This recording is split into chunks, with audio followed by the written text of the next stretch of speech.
The ritual was completed with the river goddess, and Ijeamaka can now open the pot and take it back to the city. He went back home with the pot. When he opened the pot, he found gold necklaces, a key to inherit his uncle's house, gold bars and 2 white clothes which only a wise man of the village can wear. Beside the gold bars was a letter, which his uncle has asked him to stay back at the village and agree to be made a wise man in the village. Ijeamaka then went to the chief to explain the contents of the letter.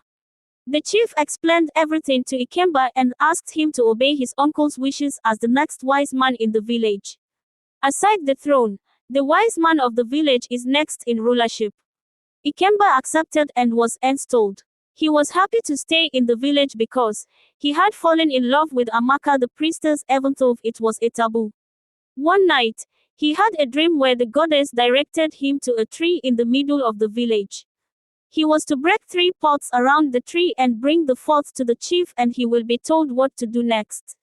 The following morning, he went to the tree and did just what the goddess had asked him to do. While he broke the pots, the villagers gathered there with so much fear. Anyone who came near those pots was struck by thunder and dies immediately, but Ijeamaka was still alive. They followed him to the palace. The elders knew what this meant and were in great dilemma on its outcome. An ancestral order has been broken and the gods want to set someone free. Ijeamaka was asked by the chief whom he wanted to set free from any ancestral bond. He could choose any slave or prisoner in the palace. Ijeamaka smiled and said he wanted to free Ijeamaka the priestess. There was total silence in the palace. Everyone was in total shock. The chief and elders had no option than to obey the wishes of the gods. Ijeamaka the priestess was invited to the palace to answer for herself. Ijeamaka, who was already in love with Ijeamaka, accepted the offer if it pleased the gods.